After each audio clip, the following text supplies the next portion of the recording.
రాష్ట్ర వ్యాప్తంగా ఒకటే పిలుపు, అన్ని పార్టీలు, అన్ని కుల సంఘాలు మరియు ఈ దేశంలో, ఈ రాష్ట్రంలో స్వతంత్రం వచ్చి 78 సంవత్సరాలు అవుతుంది.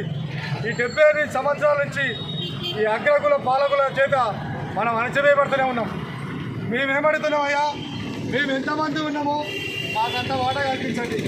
మేమేమడుతున్నాం, స్థానిక సంస్థలలో ఒక వార్డు మెంబర్లుగా, ఒక సర్పంచులుగా, డిప్యూటీలుగా, ఎంపీలుగా మాకు అవకాశం కల్పించమని అడుగుతున్నాం. మీ కాలేజీలలో వాటాలు అడుగుతలేం, మీ భూములలో పంపకాలు అడుగుతలేం, పంచి పట్టలేము. మేము ఎంతమంది ఉన్నామో మాకంతా వాటా కల్పించండి. ఏదైతే ఈడబ్ల్యూఎస్ రిజర్వేషన్ తీసుకొచ్చిందో, ఈడబ్ల్యూఎస్ రిజర్వేషన్ విషయంలో అగ్రకులాలకు సంబంధించిన వారు ఎక్కడ రాస్తారోకలు, ఎక్కడ ధర్నాలు, ఏ రకమైన రిప్రజెంటేషన్ లేకుండా కేంద్రంలో మంత్రుల చేత ఆమోదం తెలిపి 8వ తారీఖు జనవరి 2019 కేంద్ర మంత్రులు అమలుపరిచి ఆ మర్నాడే దాన్ని తీర్మానం చేసి ఇమీడియట్లీ 12 జనవరి 2019 నాడు దాన్ని అమలు చేసిరు.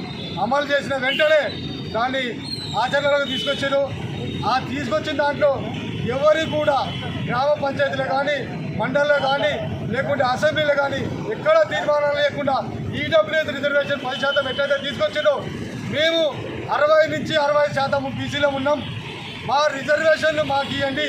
మేము ఎంతమంది ఉన్నామో అంతమందికి ఇవ్వమంటే మాకు అంత కాకుండా మేము 27% మాకు రిజర్వేషన్ నడుస్తుంది. 42% రిజర్వేషన్ స్థానిక సంస్థలలో, ఎన్నికలలో, విద్యా ఉద్యోగాలలో కూడా అవకాశాలు కల్పించాలని మేము కోరుతున్నాం. ఏదైతే ఎన్నికల మేనిఫెస్టోలో 42% కల్పించమని కామారెడ్డిలో డిక్లేర్ చేసిన రేవంత్ రెడ్డి గారికి 2.5 సంవత్సరాల కాలం గడుస్తున్నా కానీ బీసీల మీద చిన్న చూపే ఉన్నది తప్ప, బీసీలని పేరుకు మాత్రమే ఓటు బ్యాంకు మాదిరిగా మార్చుకుంటున్నారు తప్ప మా బీసీలకు ఏం చేసింది లేదు. కాబట్టి ఇక నుంచి అగ్రకులాలకు సంబంధించిన పార్టీలు కానీ, అగ్రకులకు సంబంధించిన వాళ్ళు కానీ ఏ రకంగా మీ మద్దతు తెలుపబోం. ఎందుకంటే ఒకవేళ మీరు కనుక మా మీద విశ్వాసం ఉంటే మీరు డిక్లేర్ చేసిన 42% రిజర్వేషన్ ఏ షరతులు లేకుండా మాకు అమలు చేయండి. అప్పుడు మీ వెంట మేము ఉంటాం. లేని పక్షంలో మా ఓట్లు మేమే వేసుకొని గ్రామ స్థాయి నుంచి ఎమ్మెల్యే స్థాయి వరకు మేమే ఈ పాలనను ఎన్నుకుంటాం, మేమే గద్దెనెక్కుతాం. లేదంటే ఎవరైతే బీసీ వ్యతిరేకులు ఉన్నారో, మీ ఏ వ్యతిరేక కూడా బీసీ వ్యతిరేకమైన వ్యక్తికి ఎవరు కూడా ఈ బీసీలు ఒక్క ఓటు కూడా వేయం కూడా. గ్రామాలకు బీసీల మీద, బీసీ రిజర్వేషన్ మీద మీ వైఖరి ఏందో చెప్పేంత వరకు మా ఏ ఒక్క గ్రామంలో కూడా రానివ్వము. మీరందరూ కూడా రానివ్వద్దు. ఎందుకంటే మీ ఓటు వేసుకొని మీరు గెలుస్తానుకుంటే గెలవండి, రాజ్యాధికారం చేయండి. మా ఓటు మాత్రం మీకు వేయం. మా ఓటు మేమే వేసుకుంటాం. మా రాజ్యాధికారాలు మేమే తెచ్చుకుంటాం. ఒకవేళ కనుక ఈడబ్ల్యూఎస్ రిజర్వేషన్ తెచ్చినట్టుగా మాకు కూడా ఏ షరతులు లేకుండా 42% రిజర్వేషన్ కల్పించినట్టయితే మీకు పాలాభిషేకాలు చేస్తాం. మీకు మళ్ళీ కూడా గతం కోల్పోవడానికి మాకు ఎలాంటి అభ్యంతరాలు ఉండవు. ఎందుకంటే ఇన్ని ఏళ్ళుగా మా మీద పిత్తనం చెలాయిస్తున్నారు.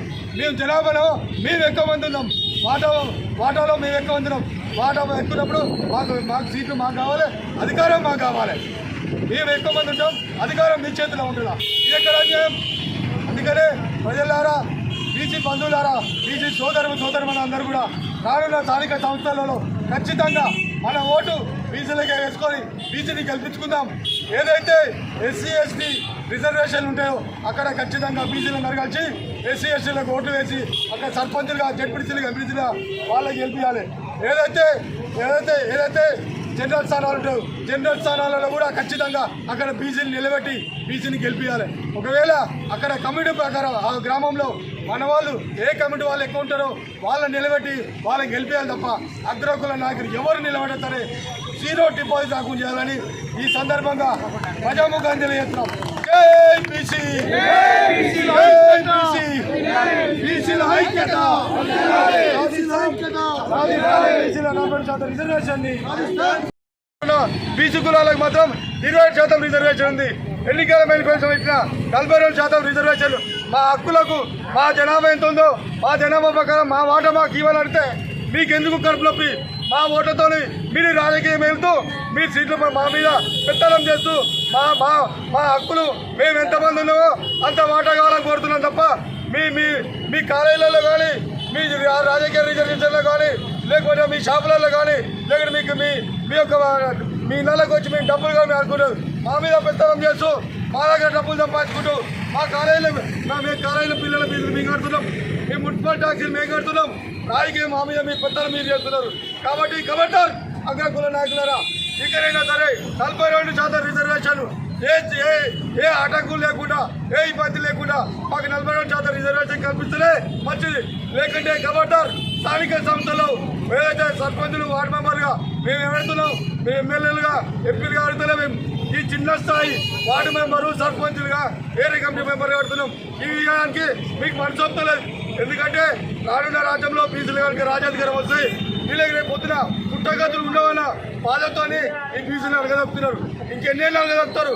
కాబట్టి కలెక్టర్ ఏ షరతులు లేకుండా 42% రిజర్వేషన్ కల్పించినట్లయితేనే రేపు పొద్దున ఎమ్మెల్యేలు కానీ డిప్యూటీసీలు కానీ ఎంపీలు కానీ ఎవరు వచ్చినా గ్రామీణ ప్రాంతాలలో 42% మీద మీ క్లారిటీ ఇచ్చిన తర్వాతనే రావాలి మా ఊర్లలో తప్ప లేకుండా రానివ్వము. ఎక్కడికక్కడ అడ్డుకుంటాం. మా ఓటు మేమే వేసుకుంటాం. మా ఓట్ల ద్వారా కాకుండా మీ ఓటు మీరు వేసుకొని మీరు రాజ్యాధికారం ఏంటంటే మీ సత్తా చూపించండి.